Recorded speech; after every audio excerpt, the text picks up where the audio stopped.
Hello everyone and welcome back to another mathematics tutorial. Today I'm going to give you some more examples of Clopen sets in metric spaces. If you haven't seen my previous video on open and closed sets, the definitions of them in metric spaces, do check out the link provided and that will give you some information on that. But if you have seen it or you already know, let's continue. So I've got a refresher of the definitions of open and closed on the screen. So a set U, which is some subset of a metric space X, the set U is open if for every point in U you can draw some ball around it, which is contained within U, and it's closed if X minus U is open. So X minus U is the set consisting of the points that are not in U. Okay? So let's continue with some examples of Clopen sets. So we're going to start with the following example. So that's going to be X is 0, 1, so the interval 0 to 1, and we're going to take a union 8 to 9, okay? So we've got two intervals here, and of course the metric is going to be the standard metric, just the modulus function. Okay? Let's have a think about A, which is going to be equal to the first interval here, 0 to 1. Is A open? Well, yes, A is open, because if I take something in A, let's just have a think, shall we? So we've got 0, 1, 0, 1, and if I pick something in between, I can fit some interval in, and it will stay inside of my space A, and it will also stay inside of the space X, okay? So I can fit in this interval, so it's going to be open, okay? So A is open, but is A closed? Well, at first sight you might think no, because, you know, it doesn't look like the examples in my previous video of closed sets, but actually A is closed. A is closed. Why is A closed? Because X minus A is going to be this set. Okay, why is that? Well, because X is only these two intervals. Okay, it's not the whole real line anymore, so it's just these two intervals. So if I get rid of A, then I'm just left with 8 to 9. And this set is open by the same idea that we said that A is open. So this set is open, and therefore A is closed. So A is open and closed, so it's Clopen. So this just goes to show that it really depends on what metric space you take, and also on the metric, but it also depends on the space that you take, whether your set will be open, closed, or both, or neither. Okay, let's try looking at the discrete space. Okay, so the discrete space, let's just take X is the real line, and the metric is our discrete metric, which hopefully you're remembering the discrete metric by now, because I am quite fond of it, but it's over here if you forget. Now, take any subset of R, okay, so X is R, take any subset. Is it open? Yes, it's open. We saw that in my previous video, so check that out. But it's also closed. So A is closed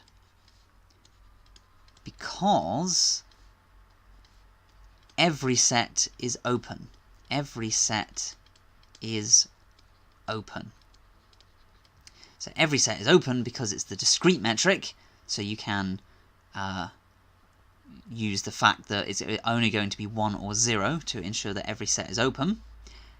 So every set is open, so clearly here, this is kind of trivial, x minus a is open, because if every set is open, then certainly x minus a is open. So a is closed and a is open. Okay? If you can't quite see why a is open, then just think about, well, think about the ball of radius a half. Okay? The only way a distance could be smaller than half is if it's 0, and then you're only looking at 1 point, because you'll be equal. So everything is open and closed. Okay? Now, there is something interesting here. Let's just have a think. If we look at the whole real line with the standard metric, so the modulus x minus y, did we find any Clopen sets before? Well, we did find A is equal to R, or the empty set, R Clopen, and that's easy to show. So the whole set is always open by definition, and the empty set is also open trivially so, and then closed is very similar, so that's easy to show. But they're Clopen. But are there any others? Are there any other subsets of R that are Clopen? And the answer is there aren't any. And the reason is to do with something called connectedness. So I won't go into that here, but if you think about R, it's just a long continuous line. It goes on forever, so it's sort of a connected line. So there's no gaps in it, no jumps. And that's why the only Clopen sets are either the whole space or the empty set. So I will explain in more detail about connectedness later on, but that's just something to think about, that in these cases where the space is kind of connected, so it's not broken up into little pieces, you won't be able to find any Clopen sets other than these two trivial ones here. So that really concludes Clopen sets, or the example was on Clopen sets. The only other thing to remember is that sets don't have to be open or closed, or both. They can be neither. They don't have to be open or closed. So you can just take some example. So let's take x to be the real line, and we take the standard modulus metric. Then a is 0, 5, the interval 0 to 5, but including 5. This is not open, and it's not closed either, because we've got this problem at 5, so it's not open, and then when we take the stuff that's not in A, we end up looking at 0 as well, and we get a problem at 0. So x minus A is, well, the set of y in R such that y is less than or equal to 0, or y is greater than 5. So we've got this problem at 0 because we're now including 0. So essentially, if you look at where you're including the endpoints, then you're going to have a bit of a problem if you want it to be open. And if you want it to be closed, then you do want to be including the endpoints. But you have to include both, otherwise you have a problem at the other one. So thank you for watching. I hope that cleared up some confusion on Clopen sets. If there's anything you want me to explain in more detail, or some questions you might have, or confusions about definitions, do let me know in the comments section.